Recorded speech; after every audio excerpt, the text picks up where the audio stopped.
Hey there, Grumpy Old Fart here. Be sure to check me out over on Rumble. There you'll find all of my stuff from YouTube, plus my political and social commentary and weekly current events, which YouTube frowns on. Links to my Rumble channel, as well as my other YouTube channels, and links to let you order my books are in the description of this video. If you enjoy my content, please like, subscribe, share, and comment. I welcome your comments, even if you disagree with me. Now, on with the video. Hey there, Grumpy Old Fart here. I'm doing a Recon the role-playing game advice video about CIA operatives or other operatives of the like, government operatives in country, in Vietnam. I'm calling this Spooks because that's what they were called. The Recon book details the military organization in Vietnam. As a mission director, it would behoove you and definitely benefit you to become familiar with that section. One thing no rulebook can prepare you for is the sheer unbridled ruthlessness of the CIA. Normally, the CIA stays out of day-to-day operations of your LRP team, so you're not going to be a huge problem. However, once in a while, from time to time, the team is going to run across a guy either on the firebase or in the field who is as out of place as can be. He may or may not be in uniform or fatigues. He may or may not be on the up and up. Many CIA spooks in Vietnam were complete fanatics regarding the job, meaning they would be willing to do anything, including die, to complete their mission, whatever that mission was. Another telltale sign is their level of paranoia. They thought everybody was out to get them. They didn't trust anybody. One of the on-running jokes of that is if you see a guy wearing his flak vest in the firebase or in the command center, that's usually going to be the spook in the group. If you see somebody coming along and he's wearing a flak vest, he's either a civilian who's there at the request of somebody and that somebody wants to keep them safe, or they are a spook. Now, is it possible to have a regular soldier who's that paranoid? Yes, but it's rare. Usually that's the case. Many CIA spooks in Vietnam were complete fanatics. Again, they're willing to die, but a lot of them were as crooked as the day is long. They had their hooks into opium, hash, the black market, any number of shady deals, gun running, you name it. Let's take this one at a time. If the spook has a legitimate mission, he will usually meet with the base commanding officer, whoever that guy is, the captain on a fire base or a major or whatever. He'll only give the barest amount of detail. He will usually have authorization, some sort of a letter or orders, some sort of authorization to get the team to trek to a point to retrieve some obscure item or to work with him somehow. Either a chopper went down with a piece of equipment or a briefcase or a high-ranking important person or whatever. The team has to retrieve said item or person, and the spook will not say why or even who it was. The CIA was involved with all manner of top-secret experiments and underhanded tactics. Good example, if you haven't seen my video on MK Ultra, look that up. That was a CIA thing.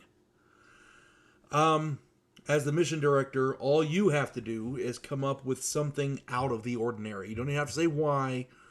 You don't even have to come up with reasons. Just, you got to go over there and do this. Why? Because this is your orders, blah, blah, blah. If you can't think of something, just let the spook keep everything vague and make the briefcase full of empty file folders. If the group opens it, they'll find out that the entire mission was a decoy designed to pull attention from the real mission elsewhere. Honestly, a lot of these CIA people in the field didn't give a shit what happened to the soldiers as long as they got their mission done. So that being said, they never said what their mission was. These guys, they always give the need to know thing, and you don't need to know, If the spook is dirty, Here's the bad one. He's going to have the team safeguard a secret cargo or retrieve something, which he's undoubtedly going to be trying to sell. You know, something opium, heroin, hash, guns, or some mixture thereof, which he's going to deliver to a buyer somewhere. It's very, very possible that if something goes wrong, the group may be caught in a firefight with a whole lot of people. Or maybe he'll throw them under the bus, framing them as the crooks if the whole thing comes to light. Who knows? The buyers will certainly be crooks or possibly enemy agents. Either way, they're not going to like that the group is there. Any way you want to look at it, anytime the CIA is involved in your operation, chances are it's not going to be good for your group. So when you throw a CIA spook in there, it's important to give them the correct impression. First off, the CIA spook is not going to tell them anything they don't absolutely have to know to do the mission. 2, the mission is going to be vague to the point of nonsensical sometimes.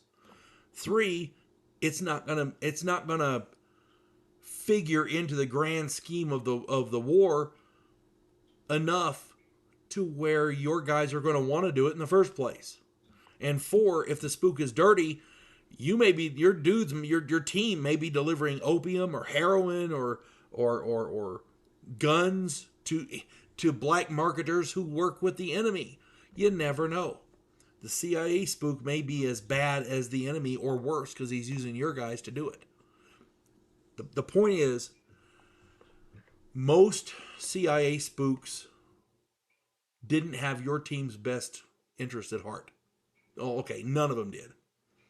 But most of them were on the up and up, but they were crazy. Let's just put it that way. The missions were crazy. Your team should never know why they're doing it. They just need to do it.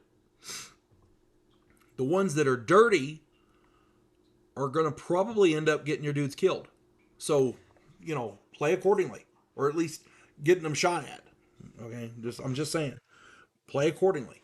And again, I'm not trying to tell you how to run your games, but it is important to deliver the flavor of the times, the flavor of the location. And if you're fighting a war in Vietnam and a CIA spook shows up, you make yourself scarce. You don't want to be involved with them. It's that simple. Most Recon team members, most U.S. soldiers figured that part out on their own. But unfortunately, some of them didn't in time. I'm just saying. Anyway, I hope this helps you make better games for your players, and I hope it helps you to build the flavor of the era. Because that's the important thing. The idea is to have fun, right? And for fun, you've got to have some realism. Hope this finds everybody well. You folks have a good one. God bless one and all. Devo Poland, a scientific representative of a pacifist race called the Gandhiri, is sent away as an exchange officer. His objective, to learn the one skill his species never developed, to fight. And he's sent to learn that skill from the one species who does it better than any other in the galaxy, humans. If you like science fiction with an upbeat military tone, check out my novel, Vanguard One.